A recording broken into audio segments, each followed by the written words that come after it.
Alors, normalement, vous avez déjà regardé 3 vidéos sur le féminin masculin. Normalement, tout le monde sait ce que c'est le féminin masculin, hein.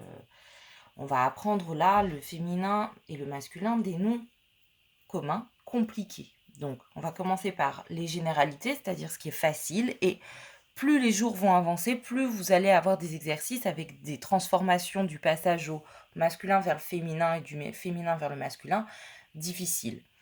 Donc on va y aller progressivement. Déjà, que ce soit bien clair pour tout le monde, là on travaille sur la différence entre les mots masculins et les mots féminins. Dans les vidéos qu'on vient de voir, je ferai 4 grands groupes. D'accord?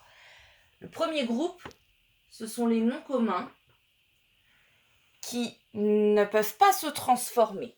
Les noms communs qui ne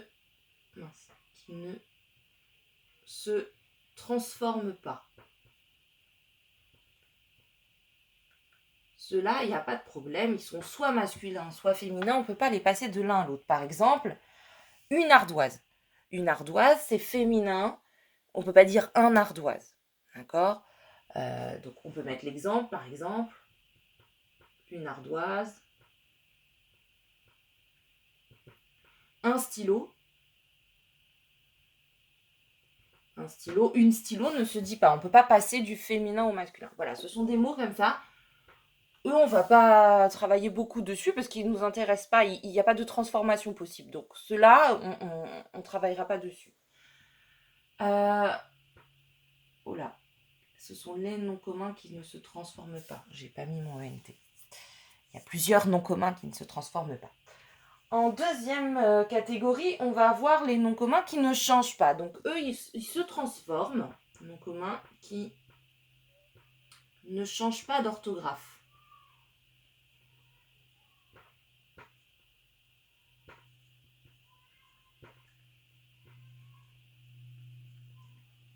Par exemple, un camarade. Un camarade, si c'est un garçon, et si c'est une fille, c'est une camarade. Il y a déjà un E à la fin pour faire sonner le D. Et donc là, on va pas mettre deux E pour dire que c'est féminin, on va le laisser comme ça. Donc ça, c'est les deuxièmes types de noms. On va pas travailler non plus beaucoup dessus parce qu'ils ne nous intéressent pas, vu qu'ils ne subissent pas de transformation. Ils changent, ils peuvent passer de l'un à l'autre, mais il n'y a pas beaucoup de transformation. Il n'y a pas du tout de transformation même. Ensuite, en troisième catégorie, on a les noms communs. Donc ça, c'est la règle qu'on a appris depuis le début de l'année, où on a dit un nom commun au féminin, faut ajouter un E. Ajoute un E. Ça, c'est je vous répète depuis le début de l'année. Le E, c'est la marque du féminin. Alors des fois, il est là pour faire sonner la dernière lettre, et la plupart du temps aussi, il est là quand le mot est féminin. Par exemple, un canard. Si je mets l'animal au féminin, c'est une... non, ça ne marche pas. On oublie cet exemple. Parce que le féminin de canard, c'est canne. Donc ça ne marche pas. Ça se change complètement. C'est la quatrième catégorie. Un rat devient une rate. Et il y a deux T, donc ça marche pas non plus. Et c'est pas possible, ça va me flinguer ma vidéo parce que je vais pas trouver. Ah, j'ai trouvé un client. Un client devient une cliente.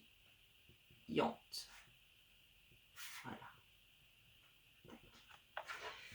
Et donc là, on a pris le mot client et on lui a simplement ajouté un E. Ça, c'est la règle. Ça, on va travailler dessus. C'est le premier. Alors, ce sont les plus faciles à transformer. D'accord? Ce sont les mots où il suffit d'ajouter un E pour passer au féminin. Donc, c'est le plus simple. Et ensuite, on a une quatrième catégorie de mots. Alors, je vais l'écrire en haut parce que j'ai pas la place en bas. Et bien que le tableau de mes enfants est beaucoup plus petit que le tableau de la classe.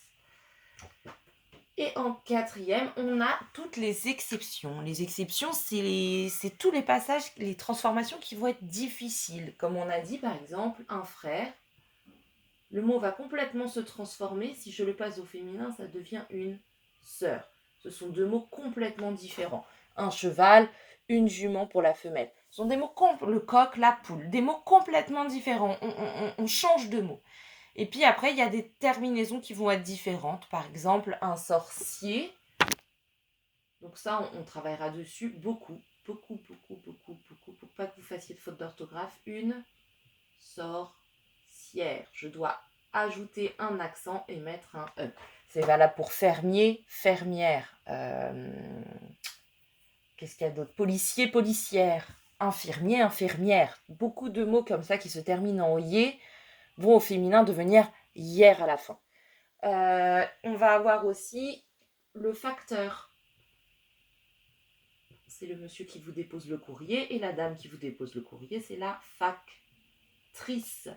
Et on va avoir beaucoup de mots comme ça en teur qui vont devenir trice. Admirateur, admiratrice, instituteur, institutrice, directeur, directrice, exactement. Et après, on va avoir d'autres cas un peu différents, comme on avait vu le prince.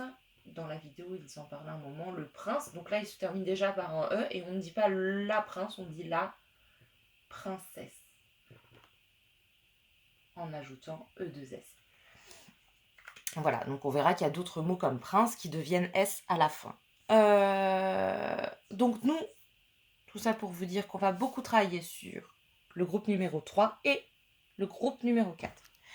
J'espère que je suis claire et que mes explications vous auront apporté l'aide nécessaire pour la suite des exercices. Voilà, à bientôt!